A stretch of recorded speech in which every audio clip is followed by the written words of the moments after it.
میری شادی کو ابھی چند دن ہی گزرے تھے کہ اتوار کے روز میرا شوہر دوپہر کو کہیں چلا گیا۔ نئی نئی شادی ہوئی تھی، اسی لیے میں روز ہی شام کو تیار ہو جاتی تھی۔ آج بھی میں نے خوبصورت سا جوڑا پہنا تھا، تیار بھی ہوئی تھی، لیکن جب میرا شوہر فواد شام کو گھر آیا تو اس کے ہاتھ میں ایک شاپنگ بیگ تھا۔ اس نے وہ شاپنگ بیگ میرے ہاتھ میں تھمایا، بولا کہ اسے پہن کر تیار ہو جاؤ۔ میں نے حیرت سے فواد کی طرف دیکھا۔ میں نے کہا کہ میں پہلے سے ہی تیار ہوں۔ کہنے لگا کہ جو جوڑا میں ابھی تمہارے لیے لایا ہوں اسے پہنو اور تیار ہو جاؤ۔ میں شاپنگ بیگ لے کر اپنے کمرے میں آ گئی۔ جب میں نے وہ جوڑا دیکھا تو دیکھ کر میری آنکھیں دنگ رہ گئیں۔ وہ تو بہت زیادہ فینسی اور قیمتی قسم کی میکسی تھی۔ میں نے کہا فواد یہ تو بہت زیادہ فینسی ہے۔ کہنے لگا کہ میرے دوست کے گھر پارٹی ہے، اسی لیے جلدی سے تیار ہو جاؤ۔ اتنی قیمتی اور فینسی میکسی لانے کی فواد کو کیا ضرورت تھی؟ میری شادی پر فواد نے بری میں ایک جوڑا بھی نہیں لگایا تھا، کہتا تھا کہ میری گنجائش نہیں تھی، اور اب بہرحال میں نے وہ میکسی پہن لی۔ ویسے بھی میں ایک خوبصورت قسم کی لڑکی تھی۔ گرے سلور میکسی نے تو میرے حسن کو 4 چاند لگا دیے تھے۔ میں نے میک اپ کا ٹچ دینے کے بعد اپنے بالوں کا جوڑا بنانا شروع کیا تو فواد میرے کمرے میں آ گئے۔ میرے قریب آ کر مجھے سر سے پیر تک دیکھا، پھر کہنے لگے باقی سب تو ٹھیک ہے، اپنے بال کھلے رہنے دو، ہوش ربا لگو گی۔ ان کی تعریف پر میں جھیم سی گئی۔ میں بالکل تیار تھی۔ میں نے بالوں کو کھول کر برش کیا، الماری میں سے بڑی سی چادر نکالنے لگی تاکہ خود کو لپیٹ سکوں۔ یہ دیکھ کر فواد نے مجھے فوراً سے ٹوک دیا۔ کہنے لگے یہ کیا کر رہی ہو؟ قیمتی میکسی کا سارا لک خراب ہو جائے گا۔ میں نے کہا فواد میں یوں تو باہر نہیں جا سکتی، آپ خود دیکھیں یہ میکسی کافی تنگ اور چست ہے، اس کا دوپٹہ بھی نیٹ کا ہے، جسے لینا نہ لینا برابر ہے۔ فواد کہنے لگا مجھ سے بحث مت کرو، ویسے بھی میرا دوست اپنی گاڑی اور ڈرائیور بھیج رہا ہے، تمہیں گھبرانے کی ضرورت نہیں ہے۔ کچھ ہی دیر میں فواد کے نمبر پر کسی کی کال آئی۔ وہ فون پر کہنے لگا ہاں ہم لوگ تیار ہیں۔ پھر مجھ سے کہنے لگا چلو ڈرائیور آ گیا ہے۔ فواد ایک متوسط گھرانے سے تعلق رکھتا تھا، میرا تعلق بھی ایسے ہی گھرانے سے تھا۔ میں جانتی تھی کہ میرا شوہر کوئی لینڈ لارڈ نہیں ہے۔ فواد کے پاس گاڑی نہیں تھی، ایک پرانی سی موٹر سائیکل تھی، گھر بھی چھوٹا سا تھا۔ شادی کی رات ہی اس نے مجھ سے کہہ دیا تھا کہ اس کی تنخواہ بس اتنی ہی ہے کہ مہینہ بعد میں ختم ہوگا اور تنخواہ پہلے۔ میں نے بھی کوئی اعتراض نہیں کیا تھا۔ شادی کے ان 8 دنوں میں میں نے فواد سے کوئی بھی فرمائش نہیں کی تھی۔ وہ اکیلے ہی رہتے تھے، چھوٹا سا فلیٹ تھا۔ میں نے شادی کے اگلے دن ہی کچن سنبھال لیا تھا۔ فواد مجھ سے کہتا تھا کہ شادی پر بہت خرچہ ہو گیا ہے، اسی لیے میں نے بری کے جوڑے نہیں بنائے، چند ماہ یوں ہی گزارنے پڑیں گے۔ اسی لیے مجھے حیرت ہوئی تھی، جب فواد کی گنجائش ہی نہیں تھی تو اتنی قیمتی میکسی لانے کی کیا ضرورت تھی، وہ بھی بس ایک دعوت پر جانے کے لیے۔ میرے جہیز کے کافی فینسی سوٹ بالکل نئے موجود تھے، میں ان میں سے کچھ پہن لیتی، لیکن وہ ایک قیمتی میکسی میرے لیے لائے تھے۔ کم از کم بھی اس کی قیمت 40 سے 50 ہزار تھی۔ کیا ضرورت تھی اتنا خرچہ کرنے کی؟ بہرحال فواد کے دوست کا ڈرائیور آ چکا تھا، ہم دونوں گاڑی میں بیٹھ گئے۔ وہ گاڑی خوبصورت علاقے کے بڑے سے بنگلے کے سامنے کھڑی ہوئی۔ ہارن دیتے ہی فوراً سے چوکیدار نے دروازہ کھولا۔ پارکنگ ایریا میں اس وقت 3 گاڑیاں پہلے سے ہی موجود تھیں اور چوتھی ہماری تھی۔ سائڈ پر باغیچہ بھی بے حد قیمتی اور خوبصورت پھولوں سے سجا ہوا تھا، لیکن وہاں پر اتنی لائٹنگ نہیں تھی جیسی کہ دعوتوں پر ہوتی ہے۔ فواد میرا ہاتھ پکڑے مجھے اندر لاؤنج میں لے گیا۔ میری میکسی کافی چست قسم کی تھی اور اس پر ستم یہ کہ دوپٹہ بھی نیٹ کا تھا۔ میں جیسے ہی اندر گئی تو اندر مجھے سوائے مردوں کے کوئی بھی نظر نہیں آیا، وہاں کوئی بھی خاتون میرے علاوہ نہیں تھی۔ یہ دیکھ کر میں بری طرح سے نروس ہوئی۔ یہ کیسی دعوت تھی جہاں سب مرد ہی مدعو تھے، خواتین نہیں؟ اور اگر یہ صرف مردوں کی دعوت تھی تو پھر فواد مجھے یہاں لے کر کیوں آئے تھے؟ ان ہٹے کٹے مردوں کو دیکھ کر میں بالکل فواد کے ساتھ لگ گئی۔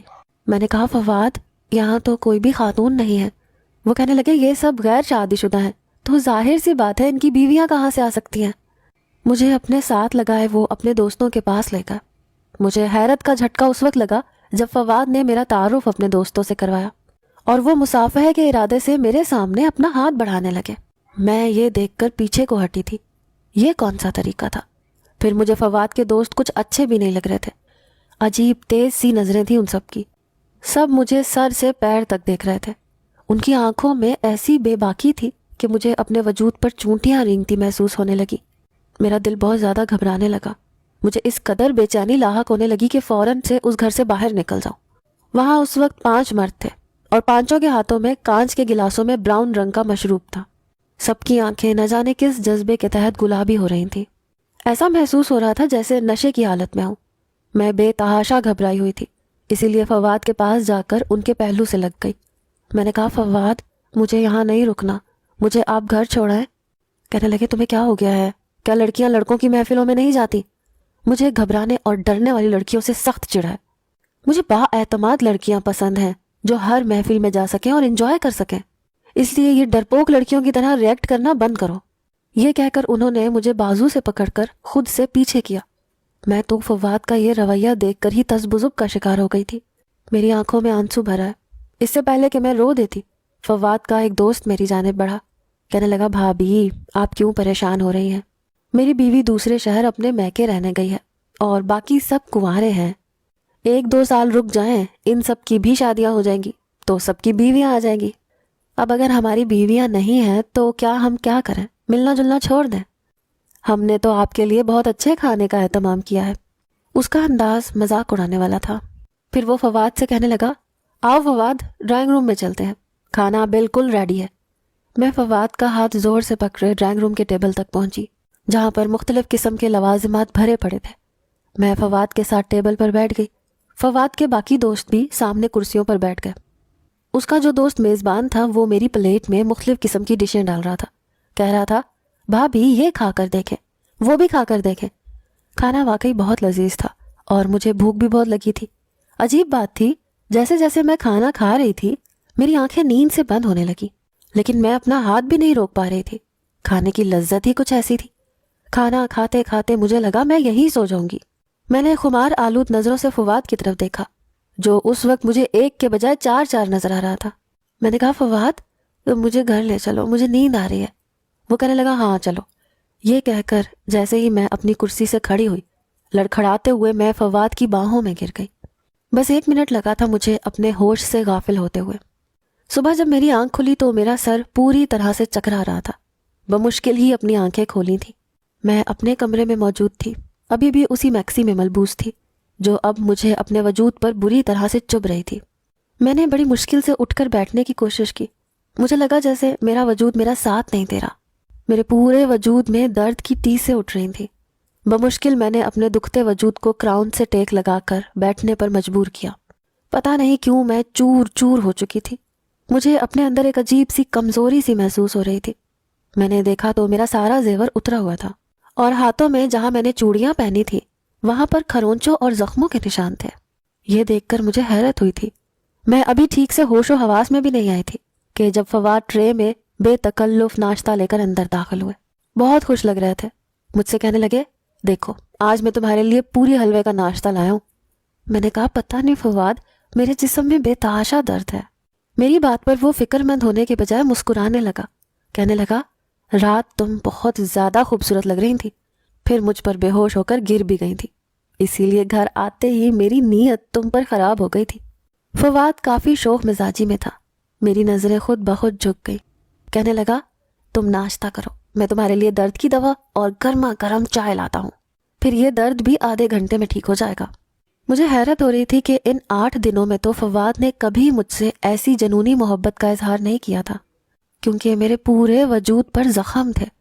بہرحال اگلے روز تک میں کافی بہتر ہو گئی تھی، لیکن میں نہیں جانتی تھی کہ یہ سلسلہ چل نکلے گا۔ اگلے اتوار کو پھر سے مجھے فواد نے ایک نئی میکسی لا کر دی۔ کہنے لگا تیار ہو جاؤ، دوست کے گھر دعوت پر جانا ہے، اور پھر اسی دوست کے بنگلے پر مجھے لے گیا۔ اس بار تو اس کے دوست مجھ سے پہلے سے زیادہ بے تکلف ہونے لگے۔ کہنے لگے بھابھی آپ کے حسن کے تو ہم دیوانے ہو گئے، فواد تو بڑا خوش نصیب ہے کہ اسے آپ جیسی بیوی ملی ہے۔ مجھے فواد کے دوستوں کے منہ سے اس طرح کی تعریف بری لگی تھی۔ میں نے غصے سے انہیں گھور کر دیکھا تو وہ ڈھیٹ بن کر ہنسنے لگا۔ میں سوچ چکی تھی کہ گھر جاتے ہی فواد سے کہوں گی کہ میں آئندہ ان کے گھر نہیں جاؤں گی۔ مجھے مردوں کی اس قسم کی بے تکلفی اور مذاق بالکل پسند نہیں تھا۔ اس بار بھی میرے ساتھ یہی ہوا۔ جیسے ہی میں نے کھانا کھایا مجھ پر غنودگی سی طاری ہو گئی، پھر میں بے ہوش ہو گئی۔ اگلے روز پھر میرا جسم درد سے چور تھا، لیکن میں نے ایک بات نوٹ کی تھی کہ فواد بہت خوش تھا۔ گھر پہ پھل بھی لانے لگا تھا، پیسہ بھی بڑے کھلے ہاتھ سے خرچ کر رہا تھا، حالانکہ اس کی تنخواہ اتنی زیادہ نہ تھی۔ پھر یہ روز روز کی عیاشیاں کیسے ہو رہی تھیں؟ گھر آتے ہوئے وہ روزانہ اچھے سے ہوٹل کا کھانا ساتھ لاتے تھے۔ مجھ سے کہتے کوئی ضرورت نہیں ہے تمہیں کچن میں اپنا آپ کھپانے کی، تمہارا خوبصورت حسن مان پڑ جائے گا۔ کبھی کبھی تو مجھے فواد کی باتیں بڑی عجیب لگتی تھیں۔ میں نے کہا ہر عورت گھر کے کام کرتی ہے، مجھے بھی اچھا لگتا ہے کہ میں آپ کے لیے کھانا بناؤں، آپ کے کام کروں۔ کہنے لگے نہیں نہیں، تم بس اپنے حسن کا خیال رکھا کرو، اسے نکھارا کرو، خود کو سنوارا کرو۔ تم نہیں جانتی تمہارا حسن میرے لیے کتنی اہمیت رکھتا ہے۔ میرا ہاتھ تھامے وہ مجھ سے بڑی ہی محبت بھری باتیں کرتے تھے۔ کہتے تھے جانتی ہو تمہیں پانے کے لیے میں نے کتنے پاپڑ بیلے ہیں۔ یہ بات سن کر مجھے حیرت ہوئی تھی، کیونکہ ہمارا رشتہ تو ایک رشتہ کروانے والی کے توسط سے ہوا تھا۔ میں نے تو پہلے کبھی فواد کو نہیں دیکھا تھا۔ میں نے کہا کیا مطلب؟ میری بات پر وہ ہنسنے لگے، کہنے لگے میں نے تمہیں ایک شاپنگ مال میں شاپنگ کرتے دیکھا تھا، تمہیں دیکھ کر ہی میں تم پر فدا ہو گیا تھا، وہیں سے میں نے تمہارا پیچھا شروع کر دیا، تمہارا گھر دیکھا، پھر معلوم ہوا کہ تمہاری اماں تمہارے لیے رشتہ دیکھ رہی ہیں۔ یقین جانو سمیہ، یہ سن کر مجھے بہت ڈر لگا تھا کہ کہیں میں تمہیں کھو نہ دوں۔ کہنے لگے ایک بار میں نے تمہارے گھر سے باہر ایک رشتے والی کو نکلتے دیکھا، پھر میں نے اسے کہا کہ اگر وہ میرا رشتہ تم سے کروا دے تو میں اسے اچھی خاصی رقم دوں گا۔ وہ میری بات مان گئی، یوں میرا رشتہ تم سے ہو گیا۔ میں تو فواد کی بات سن کر حیرت سے آنکھیں پھاڑے اسے دیکھ رہی تھی۔ مجھے نہیں پتا تھا کہ میرا شوہر مجھ سے پہلے سے ہی محبت کرتا تھا، مجھے پانے کے لیے اس نے اتنا سب کچھ کیا تھا۔ میرے دل میں فواد کی اور بھی محبت اور قدر بڑھ گئی تھی، لیکن میں نہیں جانتی تھی کہ سچ کچھ اور ہی تھا۔ اس اتوار کو جب مجھے فواد نے پھر سے قیمتی جوڑا لا کر دیا تو میں نے کہا نہیں فواد، مجھے آپ کے کسی دوست کی دعوت میں نہیں جانا۔ میری بات سن کر ان کے چہرے کے تاثرات ایک دم بدلے تھے، مسکراہٹ غائب ہو گئی، چہرے پر سختی آ گئی۔ کہنے لگے کیا مطلب ہے تمہارا؟ وہ لوگ اتنی چاہت سے تمہیں بلاتے ہیں۔ میں نے کہا نہیں، مجھے نہیں جانا، نہ جانے وہ کیسا کھانا مجھے کھلاتے ہیں، کھاتے ہی مجھے نیند آ جاتی ہے، اور صبح میری حالت بہت بری ہوتی ہے، 2 دن تک تو میں چلنے پھرنے سے قاصر ہو جاتی ہوں، اور پھر وہاں پر صرف مرد ہوتے ہیں، میرا وہاں کیا کام ہے؟ آپ کو جانا ہے اپنے دوستوں کے ساتھ وقت گزارنا ہے تو آپ جائیں، میں نہیں جاؤں گی۔ یہ کہہ کر میں اپنے بیڈ پر بیٹھ گئی۔ میں نہیں جانتی تھی کہ میرا انکار مجھے اتنا مہنگا پڑ سکتا ہے۔ فواد بہت غصے سے میرے پاس آئے، میرا بازو پکڑ کر بری طرح سے دبوچ لیا۔ کہنے لگے ابھی تک تم نے میری محبت دیکھی ہے، بہتر ہے میری محبت ہی دیکھو، مجھے انکار نہیں چاہیے سمیہ۔ اگر تم نے میری کسی بات سے بھی اختلاف کیا تو تم نہیں جانتی کہ میں غصے کا کتنا پاگل انسان ہوں۔ یہ کوئی اتنی بڑی بات تو نہ تھی جو میں نے اسے کہی تھی، لیکن فواد کا غصہ تو یوں تھا جیسے واقعی مجھے جان سے مار ڈالیں گے۔ اپنی سرخ آنکھیں وہ میری آنکھوں میں گاڑے بڑے غضبناک لہجے سے کہہ رہے تھے۔ میرا دل تو اپنے شوہر کا یہ روپ دیکھ کر کانپ سا گیا تھا۔ میں نے پھر کوئی اختلاف نہیں کیا اور وہاں چلی گئی، لیکن مجھے یہ سب اچھا نہیں لگ رہا تھا۔ نہ جانے کیوں ٹیبل پر مجھے مزے کے کھانے آج بہت برے لگ رہے تھے، کیونکہ یہ مجھے ہوش و حواس سے غافل کرتے تھے۔ میں نے بہت کم سالن اپنی پلیٹ میں ڈالا تھا اور لگا لگا کر نان کھا رہی تھی، لیکن جیسے ہی فواد کے دوست کی نظر مجھ پر پڑی، کہنے لگا بھابھی کیا بات ہے، آپ کھانا ٹھیک سے نہیں کھا رہی؟ میں نے کہا مجھے بھوک نہیں ہے۔ میرا یہ کہنا تھا کہ اس نے ایک عجیب طرح کا اشارہ فواد کو کیا۔ یہ دیکھ کر میرے حواس گم ہوئے تھے۔ فواد نے سامنے پڑی بریانی سے میری پلیٹ بھر دی، کہنے لگے پوری ختم کرو۔ وہ گھورتی ہوئی نظروں سے مجھے کہہ رہے تھے۔ میں نے بمشکل وہ چاول ختم کیے تھے اور کھاتے ہی میری وہی حالت ہو گئی۔ اب تو مجھے فواد پر بھی شک ہونے لگا تھا۔ اگلی اتوار آنے سے پہلے میں نے طبیعت خرابی کا بہانہ کیا اور میں کے چلی آئی۔ میری چھوٹی بہن کے رشتے کی بات طے ہو گئی تھی، چھوٹی سی منگنی کی رسم گھر پر ہی تھی۔ میری بہن شاپنگ پر گئی تو مجھے بھی ساتھ لے گئی۔ وہیں پر میری ملاقات فواد کے ان 5 دوستوں میں سے ایک کے ساتھ ہو گئی۔ وہ باتوں کے دوران بار بار میری بہن کو دیکھ رہا تھا۔ کہنے لگا بھابھی اس بار ہمارے گھر آئیں تو اپنی بہن کو بھی ضرور ساتھ لائیے گا، یہ بھی آپ کی طرح بڑی کمال کی چیز ہے۔ مجھے اس شخص کی بات بہت بری لگی۔ میری بہن بھی اسے گھور کر دیکھنے لگی۔ میں نے کہا آپ کو تمیز نہیں ہے بات کرنے کی؟ میرا لہجہ بلند ہو گیا تھا۔ آس پاس گزرنے والے لوگ بھی وہیں کھڑے ہو گئے۔ یہ دیکھ کر اس شخص کو بھی غصہ آ گیا۔ کہنے لگا تمیز کا مطلب پتہ ہے تجھے؟ ہم عورت دیکھ کر تمیز کرتے ہیں اور تو اس قابل نہیں ہے کہ تیری عزت اور تمیز کی جائے۔ میں نے کہا زبان سنبھال کر بات کرو۔ وہ کہنے لگا کیوں؟ سچ بہت چبھ رہا ہے تمہیں؟ تم 2 ٹکے کی عورت ہو اور مجھ سے تمیز کی بات کر رہی ہو۔ یہ لفظ سن کر مجھے اس پر اتنا غصہ آیا کہ میں نے ایک زوردار تھپڑ اس کے منہ پر مار دیا۔ اس تھپڑ کی گونج جس نے سنی تمام لوگ وہاں کھڑے ہو گئے۔ کہنے لگے کہ محترمہ اگر اس شخص نے آپ کے ساتھ بدتمیزی کی ہے تو ہم اس کی طبیعت ابھی صاف کر دیتے ہیں۔ کچھ نوجوانوں نے تو آستینیں چڑھا لی۔ میرا جی تو یہی چاہا کہ کہوں کہ منہ توڑ دو اس شخص کا، جسے عورت سے بات کرنے کی تمیز تک نہیں ہے۔ میں نے سوچا میں گھر جا کر فواد کو اس کی حرکت بتاؤں گی کہ یہ لوگ کتنے بدتمیز ہیں، اور وہ ہر اتوار کو مجھے زبردستی ان کے گھر لے جاتا ہے۔ ان کی نظر میں کسی کی بہن بیٹی کی عزت ہی نہیں ہے۔ اس سے پہلے کہ وہاں کھڑے نوجوان اس شخص کی اچھی درگت بناتے، وہ کہنے لگا، یہ بازاری عورت ہے، جسم فروشی کا کام کرتی ہے، اور میں اس کا گاہک ہوں، بس یہاں پر تماشا بنا رہی ہے۔ میرا یہ سننا تھا کہ میرے ہوش اڑ کے رہ گئے۔ میں نے کہا، یہ بکواس کر رہا ہے۔ وہ یہ سن کر کہنے لگا، تم اتوار کو کیا کرنے آتی ہو ہمارے بنگلے پر، وہ بھی جبکہ تم جانتی ہو کہ وہاں تمہارے علاوہ کوئی عورت نہیں ہوتی۔ اس کے بعد جو بات اس شخص نے مجھ سے کہی، پہلے میرا دماغ چکرا کر رہ گیا تھا۔ کہنے لگا، میری بات پر یقین نہ ہو تو اس بار آنا اتوار کو ہمارے گھر، تمہیں میں اچھا سبق سکھاؤں گا، تمہیں میں تمہاری صحیح اوقات دکھاؤں گا کہ تم کیا ہو۔ میری بہن میری شکل دیکھ رہی تھی، اور میں یوں تھی کہ جیسے پتھر کا مجسمہ، جیسے میں بت بن چکی ہوں۔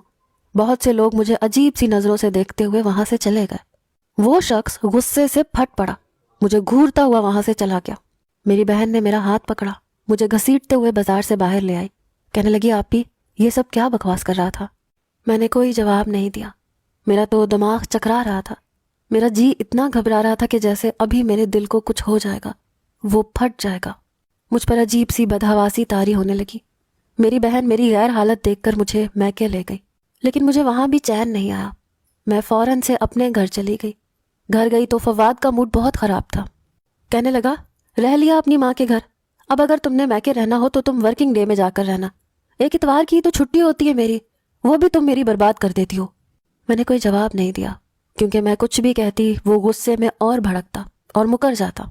اس بار جب وہ مجھے اپنے دوستوں کے گھر لے کر آیا تو اس وقت اس کا وہ دوست وہاں موجود نہیں تھا جس سے میری ملاقات بازار میں ہوئی تھی۔ جیسے ہی میں نے آدھا کھانا کھایا، میں فوراً سے کھانسنے لگی اور واش روم میں چلی گئی۔ مجھے وہ کھانا اپنے اندر ہضم نہیں کرنا تھا، اسی لیے میں نے اپنے حلق میں انگلی مار مار کر الٹی کی۔ جو کچھ میں نے کھایا تھا وہ سب باہر آ چکا تھا، اسی لیے مجھ پر نشے کا اثر نہیں ہوا۔ میں باہر آئی، بے ہوش ہونے کا ناٹک کرنے لگی۔ فواد نے مجھے اپنی باہوں میں لیا، کمرے میں لے گیا، مجھے بیڈ پر لٹا دیا۔ وہ ابھی کمرے میں آیا ہی تھا کہ اس کے دوست بھی کمرے میں آ گئے۔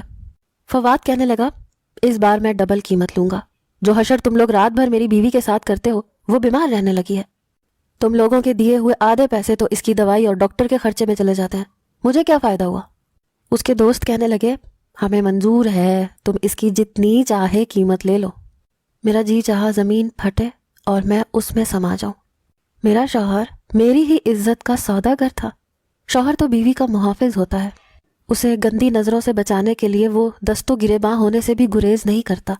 یہ کیسا شوہر تھا جو میرا ہی سودا کر رہا تھا؟ اس سے پہلے کہ وہ لوگ میرے ساتھ کچھ بھی غلط کرتے، پولیس موبائل کا ہارن بنگلے کے باہر بجنے لگا۔ یہ سن کر وہ سب گھبرا گئے۔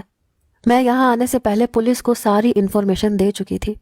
جب تک پولیس اندر آئی میں اٹھ کر بیٹھ گئی۔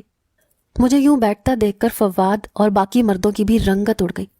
میں نے اپنے شوہر کو گرفتار کروا دیا، کیونکہ اسے خوبصورت لڑکی چاہیے ہی اس لیے تھی کہ جسے وہ کیش کر کے پیسے کما سکتا۔ فواد جیل میں بند تھا، اسی دوران میں نے خلا کا مقدمہ دائر کر دیا۔ مجھے طلاق بھی ہو چکی تھی، لیکن مجھے اپنے ماں باپ سے ایک شکوہ تھا۔ میری شادی اور رشتہ کرنے سے پہلے انہوں نے یہ تو دیکھا کہ لڑکا اکیلا ہے، مجھ پر گھر کی ذمہ داریاں نہیں ہوں گی، ساس سسر کے تانے نہیں ہوں گے، لیکن یہ نہیں دیکھا کہ وہ کرتا کیا ہے۔ خوددارا اپنی بیٹیوں کو بیاہنے سے پہلے اچھی طرح تفتیش کر لیا کریں، کہیں کوئی فواد جیسا شخص ان کی زندگی میں شامل